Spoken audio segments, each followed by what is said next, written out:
It is very difficult because the majority of clothes have blends in them. There's elastane, there's cotton, there's polyester, there's buttons, there's zips on it. It's difficult. It's difficult to really break it down. I learned an interesting fact that 15% of all the garments that truly get recycled, and I mean taken apart in its separate parts, are happening in Prato in Italy. And the whole village, I presume, or city is based on true recycling. And we need more of that, because there is no reason why garments can't be recycled properly. Now, as a suboptimal solution, you can definitely recycle garments through mechanical recycling and reuse them in blend fibers into new fabrics. Wool already happens a lot, denim and cotton happens a lot, but just a mix of fibers happens too. And we do that a lot. So a lot of our collections are based on definitely responsible fibers, and we'll talk a bit about what we mean with that. But the category of recycled fibers, which you cannot tell from virgin fibers, what they call it, is a large share of our collection. And it's so much more responsible because the exhaustive process to take it from Mother Earth is not duplicated. We're just reusing the garment.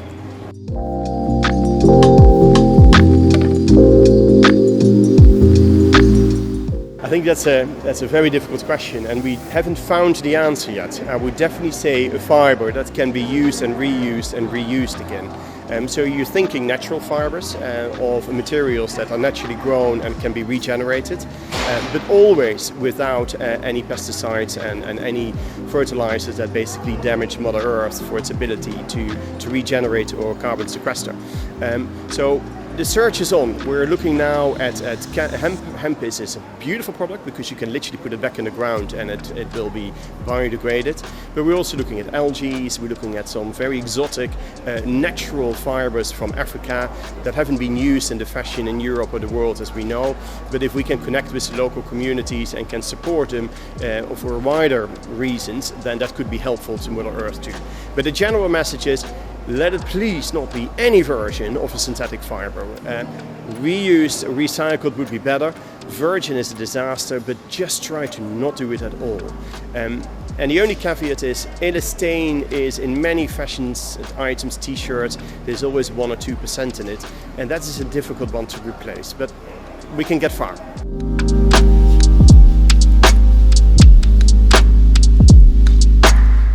I don't think so. I mean, look at the luxury side of fashion and the vintage side. It's perfectly okay to buy second hand or to rent or subscribe. So maybe the youngsters have already led the way. Maybe we should be much easier in how we share. And then it may be new to you, you've been seen in the dress, and from here on someone else is going to enjoy it. And that is fine. I do think that we will see personalization at a different level coming in. And that is personalization at the level where you will get a relationship with the garment because you actually know the provenance of the garment. You know about the farmer and what they got paid and the ethics and the supply chain. And if we get to that level, and it's at your fingertips about your unique item, who made it, where, what did they get paid, what happened to it, what was the carbon and the water footprint and what happened, then we will all take more care about these garments. We will make sure that if it's not for us anymore, it's going to a good home. And a good home may be another person to use, or it may be responsible recycling. Because that's where we need to get to. This whole buy and waste culture, it's got to stop. And we have here in the UK not enough recycling capacity. That is a huge problem because we want people to recycle, but we don't have the capacity to deal with it.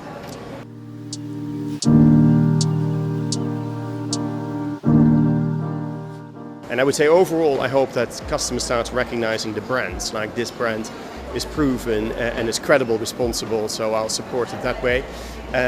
But the label you refer to, what we call in the industry the swing label, the swing ticket, tends to be just a brand name. And we look at it differently. We say this is a carrier. I have a split-second opportunity to communicate with my customer why this garment is different from that other brand they've seen next door. And if they start understanding the sheer scale of typical water usage versus the water used in this garment, or the carbon versus this garment, or chemicals versus this garment, or living wages, or whichever factor we look at, we are very transparent about it. Then we hope that they will start asking those questions to the other brands soon. And that will be the carrot and the stick. The brands will either realize they need to change, or they will soon be left behind. In answer to the other label, The care label is traditionally this enormous forgotten label that gets chopped off because it's all boring content. And we put actually a unique QR code on it, which is unique for that specific garment. And I was alluding to it earlier.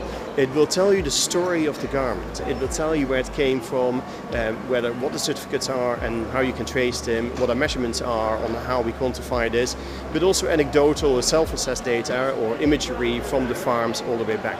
And that's that level of personalization that, if you forgot, go and have a look.